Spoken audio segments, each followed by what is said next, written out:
What's up, reefers? I got more reefing here. Come check it out. And this is my video log where you can learn from my mistakes. And today we got Reefing Madness and Clam Madness. That's right. Alright, Clam Madness right here. I'm waiting for the shipment of my order from Pacific East Aquaculture, where I ordered two huge clams, 1/6" squamosa, and already big bubba that is pre-named. That's pretty cool. I can imagine getting fish and even corals already come with their named, pre-named fish down to the individual level. This is Crazy Yellow Tang, right? This is Crazy Yellow Tang that has his name, Crazy Yellow Tang, sold to you straight from somewhere. Well, that would be pretty weird. And Skinny Elegance Coral. I don't know what kind of name. Sam the clam, Sam the acropora. I don't know. Alright guys, well here it is. Still waiting on these guys. It's usually UPS is delivered. It gets delivered before 12. Usually gets here pretty early. Around 10 I would say. But hasn't gotten here yet. Probably delayed for 1 or 2 days. I've had acropora come. I've had a fish.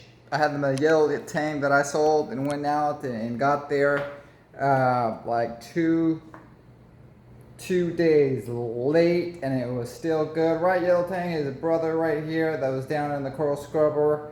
So one suggestion that's out there by Reef Mountain and others is to, just like with all of your shipments that go out, throw some activated carbon in there, just 1 or 2 small pieces, as well as use oxygen on the bag. Certainly helps. If for some chance reason the shipment gets delayed and it has to go multiple days, that they say, that I heard, that definitely increases the amount of success of multiple day shipping in those cases. So boom, here we go guys. I want to talk about the I'm adding in here. I'm gonna clam poop. That's right guys, I'm talking about clam poop, or otherwise known as fecal matter. So we got fecal matter here coming from the clams. That's right. I remember quite vividly, when I had it's about 15 years ago, I had a 60-gallon aquarium when I first started my first reef aquarium, and I had a pretty heavy fish load in there, right? And sure enough, I had the clams pooping. That's right, fecal matter pooping clams. And I remember quite vividly that they were coming out stream straight right there from the tube, and then it just streams out in really fine streaming, almost like a gel, and they can't get trapped around some of the other corals and rocks and things. Just streaming out. And so that is my goal. I just think that the clams are getting underfed, and I want to be able to pump it up to be able to get them to where I really know that they're really being really well fed. And so also heard in the wild too that fish are known to constantly eat the clam poop coming straight out of the hole right there. Therefore, it's certainly what they would be doing in nature. We can't reproduce what they're doing in nature here, but I think that I'm just going to try to increase the amount I'm feeding to get the clams pooping. That's right, that's my goal. Come join me on my goal to see if we can get the clams pooping. And what I've done is increase the amount I'm feeding these guys to 1/2 of the recommended dosage of the reefroids.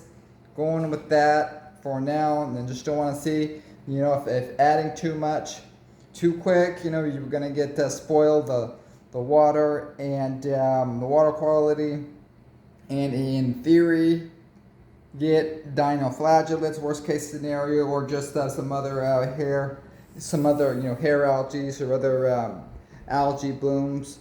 So that's the worst case that can happen. I mean, as far as my nitrates and phosphates, they're constantly dosing them way up, right? So last time I would normally dose up to 1 parts per million on the phosphate, That's right, one. I accidentally dosed it up to 2 parts per million, so not the end of the world, because I know that it is constantly pulling the phosphates down on my systems. So I'm good there. And then the nitrate, I dosed them up to 20 parts per million. So I know one of these systems right here is constantly sucking them up. So therefore, I just think that a lot of people is even our corals and everything in general, we just say, oh, we used to say a lot more, oh, they just use most of their energy they get from photosynthesis. Okay, well, yeah, that's a true statement, but we don't know scientifically what the actual percentages of the nutrition that the corals get from photosynthesis and how much they actually get from eating the bacteria and from eating the zooplankton in the case of corals, but also phytoplankton in the case of clams. So therefore, I mean, we don't know the exact percentages of what it is. People have assumed, they used to say, it's all of it, right? And they just know that they're under light and they do good. Yeah, but they're in systems that have a whole bunch of really heavy fish stock load, and so they're feeding a ton of the fish. So that they're feeding everything, and so they're getting a bunch of nutrition from all of the copepods, all of the bacteria, and it could be even the phytoplankton that's thriving in the system, as well as the copepods and everything else, all the other microfaunas, zooplanktons that are in there reproducing and growing and doing good. So it's hard to say what that percentage is. I mean, a lot of people say, they say it's 99%, and then it's 90%. And then, it's 80%. Well, come to find out, we don't know what the actual percentages are, and it's not scientifically proven. Therefore, it could be 50-50. It could be the other way around. It could be that they're actually getting 90% of their nutrition from other sources and 10% from the actual photosynthesis. We do not know. So looking forward to getting some scientifically proven information on that going forward. Hopefully it'll make a difference on us being able to take care of these guys in a much better way. Right, yellow thing? So that's that. We got these guys. Might be the top down shot of the clams really quick. There they are. I got the left crocea, gold crocea, 2 the blue croceas, and the squamosa there. And so yeah, I've had these guys for the past year and a half, and then I did get in the 4 I got in the 4 of the Maxima clams from Pacific East Aquaculture. This was about a year ago, like I had said. And yeah, unfortunately,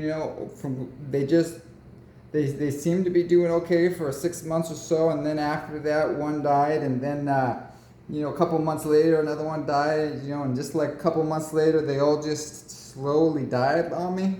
So I think that's why it's just weren't getting enough nutrition, where those clams died and yet these ones lived. So I don't know if these ones were out competing the other Maximos or what, but certainly I don't think the guys are getting enough food in here. The same thing goes for the corals too. I mean, the acroporas are they're doing okay. They're growing really, really slowly. So it's not like the acroporas are growing very fast, and they're just small frags yet. No colonies established yet. So based on that and the other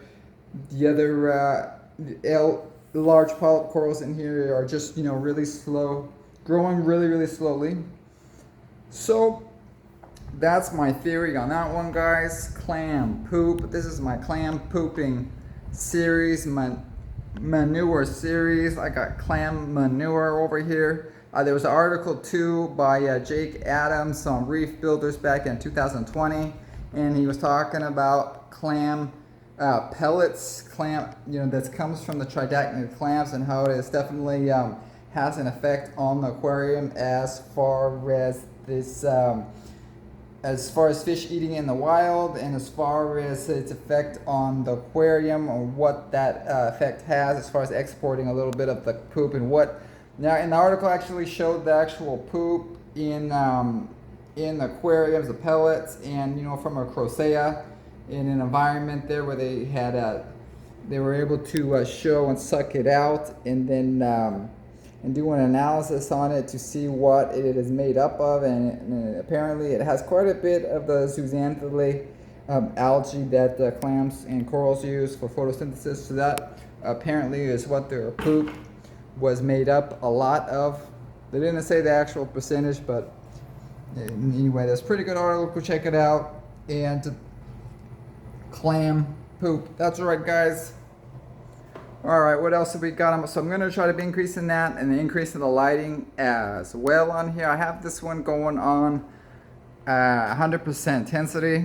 This Kessel 360X 90 water, and going to be lowering it down a little bit, so possibly an inch at the most or a half inch. And the same thing over here. I got this one going on. I got these on 60% intensity, so we can increasing that up to 65, 70. And I could get I'll get my par meter out and I'll do some par readings.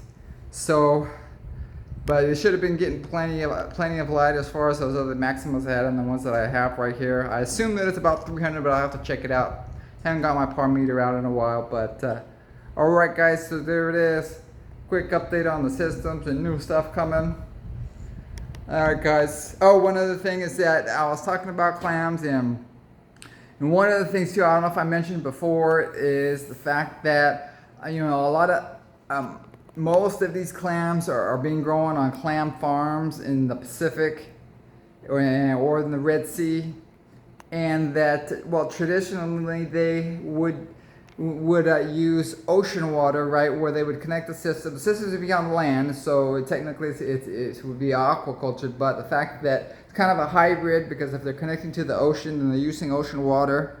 But the point is, if that's the case, then most of these clams are aquacultured, growing up under the ocean water, where they're getting tons and tons of phytoplankton and tons of zooplankton.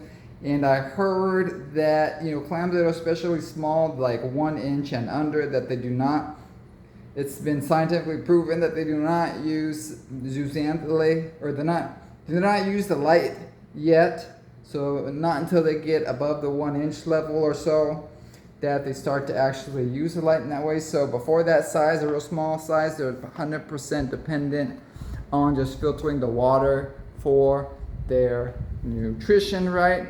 Alright, guys, that's it. We'll help you reefing. Check you on the next one. Bye.